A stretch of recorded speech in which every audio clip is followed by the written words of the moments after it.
there was a woman who lived alone in the hills, far from the bustling city. Her clothes were torn, her hair wild and unkempt, and her eyes filled with memories of a time she could no longer reach. People called her the madwoman. But once, long ago, she had a different name, a name she had forgotten. She wandered the hills every day, talking to herself and singing lullabies to the wind. She sang of a child she once held in her arms, though now the memory of his face was blurry.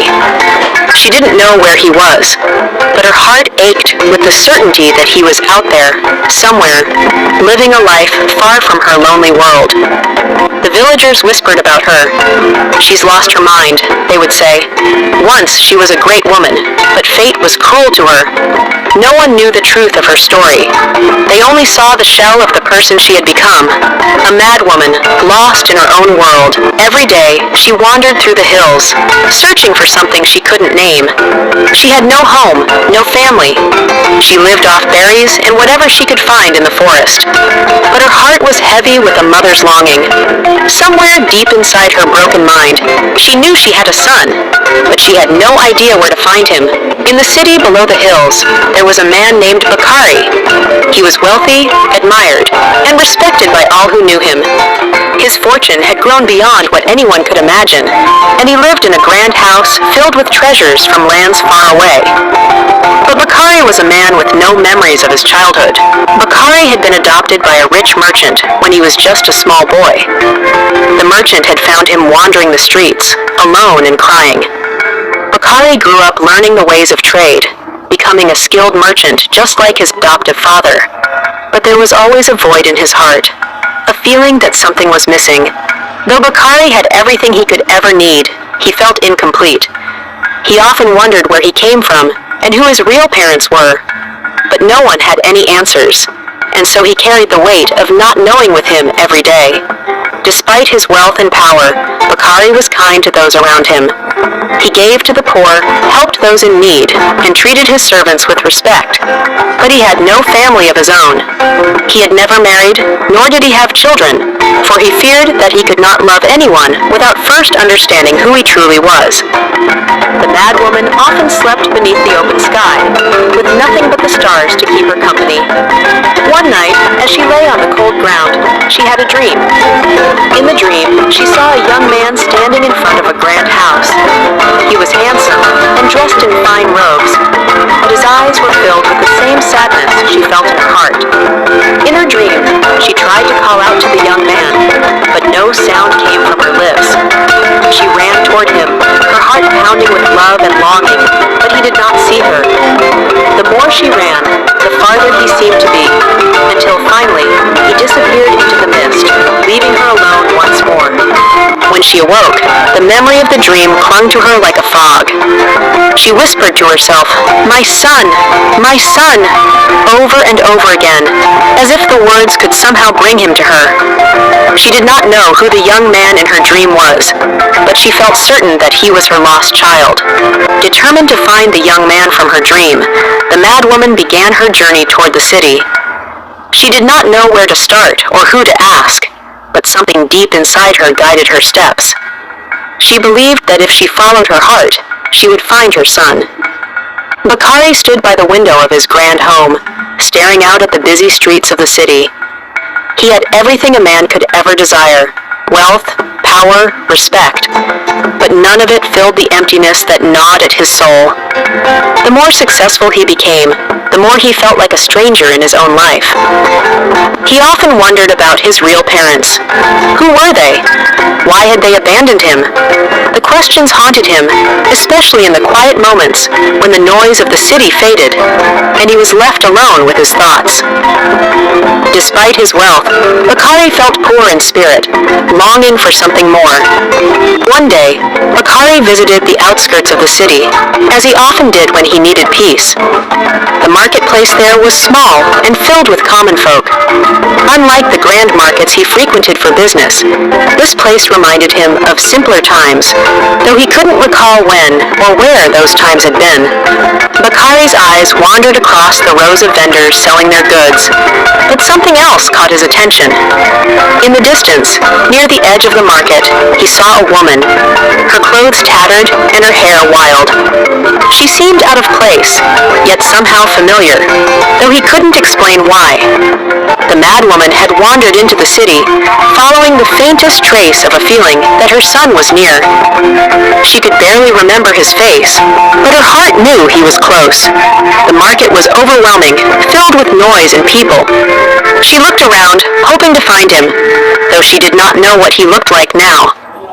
As she wandered through the market, she felt people's eyes on her. They whispered and pointed, calling her names.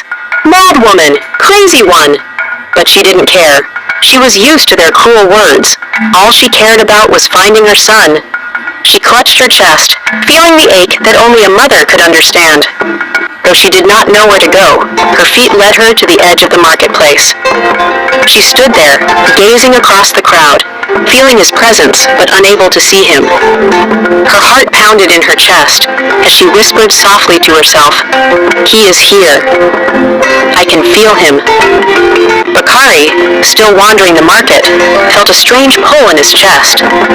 His feet led him toward the outskirts, where the crowd thinned, and there were fewer vendors.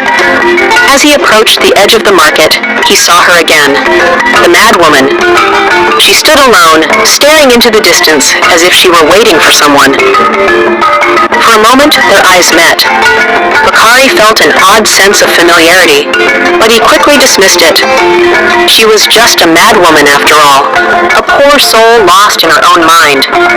He looked away, but something deep inside him stirred. It was as if a forgotten part of him was waking up, though he didn't understand why. The madwoman, too, felt something when their eyes met. Her heart skipped a beat, but the connection was fleeting. She watched him walk away, her hope slipping from her grasp. She whispered to herself, "Could it be him?"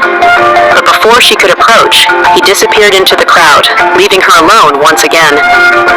As Bakari left the market, the face of the madwoman lingered in his thoughts. He couldn't explain why he felt this way. It was strange, unsettling even, how familiar she seemed. He tried to shake off the feeling, focusing instead on the sound of his footsteps echoing in the empty streets as he walked back to his grand home. Later that evening, Bakari sat by the fire in his grand sitting room. The flames flickered, casting long shadows on the walls, but his mind was elsewhere. He tried to recall his earliest memories, but they were like fragments of a dream, hazy and disjointed. He had always been told that his parents had died when he was young, but somehow, deep inside, he felt there was more to the story. He closed his eyes, trying to summon the face of his mother, but it was always out of reach, like something he had long forgotten or never truly known. He felt an ache in his chest, an emptiness that his wealth and success could never fill. Despite all he had accomplished, he felt like a man without a past, a man disconnected from his roots. Meanwhile, the madwoman stood at the edge of the marketplace, still gazing into the distance long after Bakari had disappeared from sight. Her heart was pounding, her breath shallow. There was something about the young man she had seen. Was it him? Could it truly be her son? She walked slowly away from the market, her mind racing. Years of wandering had left her weary, but the glimpse of the young man had reignited her purpose. She felt certain that the man she had seen was her lost son. She whispered to herself as she walked, "I must find him. I must make him remember." Though her mind was often clouded by the madness that had gripped her for years, the image of the young man's face brought a rare moment of clarity. She remembered the feel of his tiny hands in hers, the sound of his laughter when he was just a boy. She remembered how she had lost him. And now, after all these years, she had found him again. That night, Bakari lay in his grand bed, surrounded by fine silks and luxurious pillows, but sleep would not come. His mind was restless, the image of the madwoman flashing before his eyes every time he closed them. Who was she? And why did she seem so familiar? It was a question that gnawed at him, keeping him awake long into the night. He rose from his bed and walked to the window, looking out at the dark city below. The streets were empty, the silence deep and heavy. He wondered if the madwoman was still out there, wandering through the night. He felt an inexplicable pull toward her, as though she held the key to something he had long lost. Unable to shake the feeling, Bakari resolved to find out more about her. He decided he would return to the market the next day. There was something about her that he needed to understand, though he wasn't sure what it was. Perhaps, he thought, this encounter was not as random as it seemed. The next morning, Bakari returned to the outskirts of the city, his eyes scanning the crowded market in search of the madwoman. He wasn't even sure what he would say to her if he found her. All he knew was that he needed to see her again, to understand the strange pull he felt. But the madwoman was not there. Bakari searched through the market for hours, asking the vendors if they had seen her, but most only laughed. "The madwoman?" they scoffed. "She comes and goes like the wind. No one knows where she'll be next." Their words frustrated him, but he was determined not to give up. Despite the laughter and mockery of the people, Bakari did not leave the market. Something inside him told him that he would see her again, that their paths were not done crossing. He waited, watching the marketplace empty as the day wore on, refusing to leave until the very last stall had closed.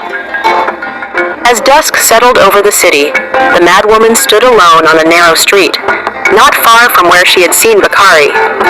She had wandered aimlessly throughout the day, her mind filled with thoughts of him. She could still see his face in her mind, so grown, so successful, but still her child. She knew she had to find him again, but she was unsure how to approach him without scaring him away. Her ragged clothes and disheveled appearance were enough to send anyone running, but she no longer cared about how she looked. She was a mother on a mission. For years, the madness had clouded her thoughts, but now that she had found him, even the madness seemed to recede. She could think clearly, if only for a little while. She sat on a stone bench at the side of the road, watching as the last of the market vendors packed up their goods and left for the night. She would wait here, she decided. Wait for the chance to see him again, to speak to him, to let him know who she was. Her heart ached at the thought that he might not recognize her, that he might reject her. The next day, Bakari returned to the market once more, his determination unshaken. He asked around again, but most people gave him the same answers. They didn't know where the madwoman went after dark. A few suggested that she slept in the old ruins on the outskirts of the city, where no one else dared to go. Bakari decided to follow this lead. The old ruins were a dangerous place, filled with thieves and vagabonds. But if she was there, then he had to go. Something inside him compelled him to continue his search, even though he couldn't explain why. The thought of the madwoman kept him awake at night. He ventured into the outskirts of the city, where the streets grew narrower and the buildings older. The ruins loomed ahead, a crumbling relic of a long-forgotten time. As he approached, he could feel the weight of history and mystery surrounding the place. He wasn't sure what he expected to find, but he knew he had to keep going. As Bakari approached the ruins, the madwoman stirred from her sleep. She had spent the night in a small alcove hidden within the old stone walls. She had hoped that Bakari might return to the market, but when he didn't, she knew she had to find another way to reach him. The ruins were her shelter, but they were also a reminder of all she had lost. She stood and began walking through the crumbling halls, her bare feet padding softly on the stone floor. She remembered bringing her son here when he was just a boy, before everything fell apart. The memories came flooding back, his laughter, his tiny hands reaching for hers. She had been a different person then, before the madness took her. As she wandered, she thought of what she would say to him if she saw him again. Would he even believe her? Would he remember her? She wasn't sure, but she had to try. She had lived too many years in the shadows, watching from afar as her son grew into the man he was now. She had to tell him the truth, no matter what. Bakari Bakari stepped cautiously into the ruins, his eyes scanning the darkened halls. He felt a strange sense of familiarity here, though he had never been to this place before. As he wandered deeper into the ruins, he noticed signs that someone had been living there. Small makeshift beds, discarded clothing, and the remnants of old fires.